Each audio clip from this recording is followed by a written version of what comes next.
What can we tell about the use of Bronze Age swords from their pommels? Hi folks, Matt Easton here of Schola Gladiatoria. So first up, this is one particular style of Bronze Age sword found in a lot of Europe, but they very often feature pommels. Now the pommels can come in various shapes.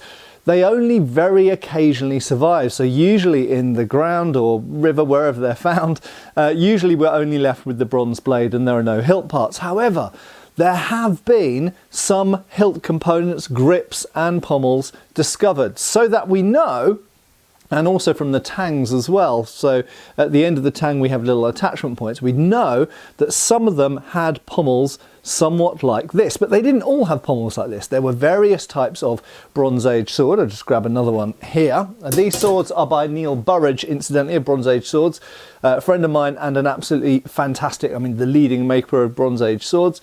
Some of them don't have big pommels, some of them just have this sort of lip at each side here, which we can also talk about, which might tell us something.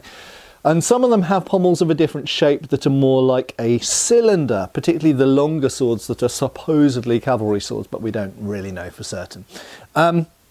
So, in other words, we have a variety of different pommels, but some of the pommels that we find on these European Bronze Age swords are rather large like this. Now, let's just focus on that type for a second. This is quite interesting when you grip it. Unlike, let's say, a gladius pommel, so a gladius, certainly a Mainz type gladius, is a similar size and roughly similar weight and shape and function to one of these Bronze Age leaf blades. However, they have essentially bull pommels usually. There are various types of pommels, but usually a bull pommel that doesn't really limit the way that you can use the sword in the way that this does. We'll come back to this in a second. Now, many of you, of course, will have held swords like this with a wheel pommel, and really something like a wheel pommel or a bull pommel doesn't really tell you very much about how the sword's used. It doesn't enforce you using it in particular ways. Sometimes we can talk about the fact that sometimes a wheel pommel might help with edge alignment, for example, because you can feel the planes of the sides of the pommel, and in that sense it has a kind of crossover with Viking era pommels. So if I just grab a Albion replica of a Viking era sword here, the Clontarf type sword. This is actually the Squireline version, but you'll notice it has projecting pommel in this direction, but it's very, very thin in this direction. That means that your hand has a good hand stop at the end. We'll talk about that in regards to the Bronze Age swords in a second, but because it doesn't project at the side, you are still able to cast the blade out because it slides past the heel of the hand here. So on one hand you have a hand stop, or finger stop shall we say, there to stop your hand sliding off the end, but because it's thin in this plane it allows your hand to slide past. It's a little bit similar to a wheel pommel in that sense. They are take a little bit more getting used to, and most people find Viking hilts, Viking era hilts rather, a little bit more tricky to get used to and can be prone to hurting the hands if you just try and swing it like a stick, for example. Now we have obviously talked in the past, because I love Indian weapons, about tulwars.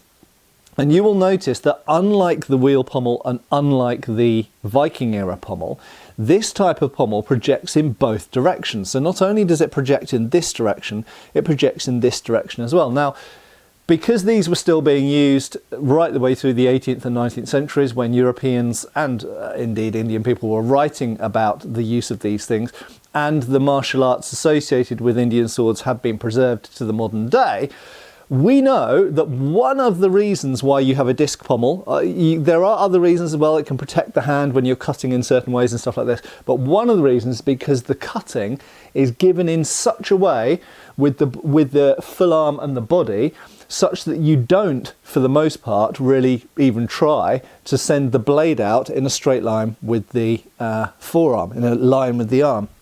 Something like a European sabre or officer's sword or cavalry sword is in fact placed with the thumb up the back and is entirely used to cut or to thrust like this, so that the blade comes into a straight line with the forearm. Now you can't, generally speaking, do that with many Indian types of sword, because this pommel prevents you from doing that. I can physically try and put the blade out in a straight line with the forearm, but it just doesn't work very well. Not to say you can't thrust, you just thrust from angles in different ways. There's a clue maybe. Let's come back to that in a second. But predominantly these are cutting swords, particularly the curved ones. Even the straight ones like the Kanda are predominantly cutting swords. In fact, the Kanda doesn't really even have a point that's very appropriate to thrusting at all.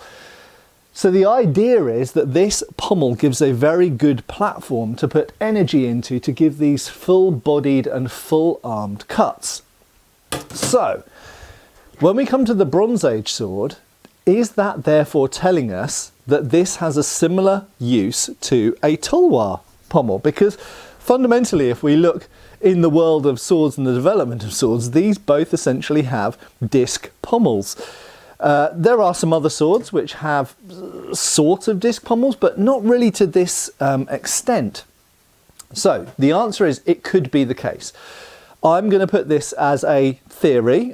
Do you think that this is a plausible supposition to say that therefore, because we've got a similar disc on some, not all, we'll come back to these in a second, but not all Bronze Age swords have this, but where you've got a large disc-like pommel, is that because the people using these swords, and these are in some ways not dissimilar to some Indian swords, they're quite top-heavy, and they have a flared section up here. This is a little bit like an Indian Kanda or Patissa, so this feels like a chopping sword. Now, while it does have a point, and clearly this is a great design because you've got a broad cutting section and a pointy end to thrust with, overall, when you hold this, it does not feel like a thrusting sword. It feels like I want to hit really, really hard with this sword, I want to chop stuff off with this sword.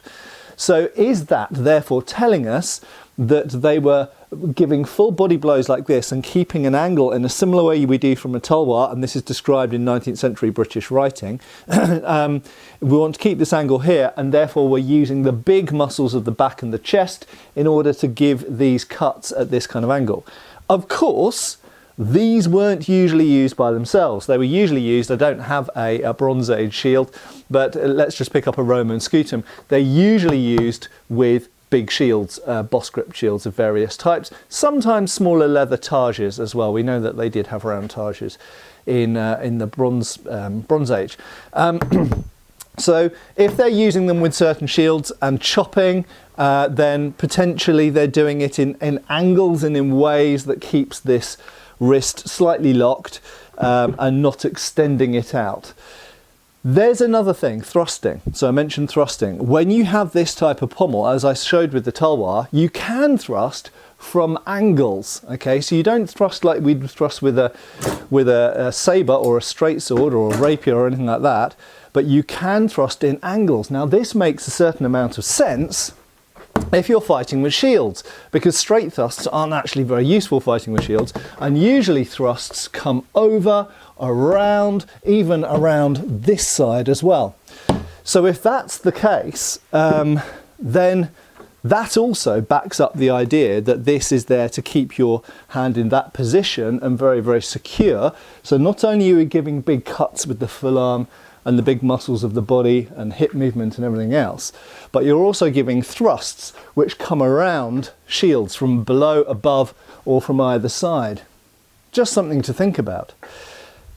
Now what's interesting, further than that, even if I'm 100% correct on that theory, then clearly there are lots of Bronze Age swords which don't have pommels like that. And that in itself, if I am correct about my theories about that type of pommel, that makes it even more interesting that some Bronze Age swords don't have pommels like that. Why, I hear you ask? Well, quite clearly, because that implies that these Bronze Age swords, which don't have these big mushroom-like pommels, are intended to be used in different ways. Now, I do find it interesting that one of the swords which might be correctly associated with mounted use doesn't have this big type of pommel and actually has a rather cylindrical, narrow pommel. Now on horseback, that's very important because on horseback you're higher up and you have to reach further, whether you're hitting someone else who's on horseback or whether you're hitting someone who's on the ground, which is probably more likely. You have to be able to extend out your sword to some extent, at least usually. And if you can't do that, well, then the sword is not very useful. Now, you might point out quite correctly, say, well, the Indians manage perfectly well on horseback with talwar, and that is true. So, you know, maybe that is, you know, you can question that theory, but maybe there is something here to suggest that the swords which don't have the big pommels in the Bronze Age are more intended to be used from horse or chariot back, or maybe they're intended to be used in a different way. Maybe they're supposed to be used with large shields as opposed to smaller targes. We just don't know, or perhaps even different styles. Perhaps it was that there were different schools of thought in the Bronze Age, because I think they were a fairly complex society. We just don't have written records for them. Maybe it was that in some places they used the sword in certain ways that was encouraged by the use of this pommel, or went in conjunction with the use of this pommel, and in other ways they used the sword in ways where they wanted to be able to extend the blade out from the hand, and therefore they didn't want the big impeding pommel on the back. And I should point out as well that if you can see, this is a full tang here coming up here, so we know more or less the shape of these grips, and we can most of the time say that there's no solid evidence for there being a pommel on here, or though you could attach the pommel to the wood rather than the bronze. But there are bronze tangs which have an extension up here, absolutely proving that they did have pommels. So, because that's what is attached to that sort of extension, that knob at the end of the bronze. So clearly some of them had this type of big pommel, some of them didn't. The pommels came in different shapes, as I say, some of them survive. But I do think it's very, very interesting because we know nothing really about the way that Bronze Age weapons were used, apart from on the most fundamental level, for hitting and for cutting and stabbing and throwing spears and shooting arrows. Apart from that, on a sort of technical level, we don't really know how they were fighting. But I do think of all of the aspects of these Bronze Age swords, the pommels, the shapes of the pommels, and the presence or lack of pommel actually potentially tells us a lot more ethnographically, looking at swords from other places and other periods of history, than potentially any other part of the sword. Anyway, something to think about. I'm not making any great conclusions in this video. What do you think? Do you have any ideas about Bronze Age swords and the different types? Would you like me to look at specific types of Bronze Age swords, which I'm probably going to do anyway? This one in particular, carp's tongue, very interesting type of sword, but there are lots of other very interesting Bronze Age swords which deserve some attention, and let's start looking at them a bit more frequently on this channel, shall we? Anyway, thanks a lot for watching. I have been Matt Easton, I will of course continue to be, and I hope I'll see you back on the channel really soon. Cheers folks! Thanks for watching. We've got extra videos on Patreon. Please give our Facebook a like and subscribe if you haven't already. Cheers folks!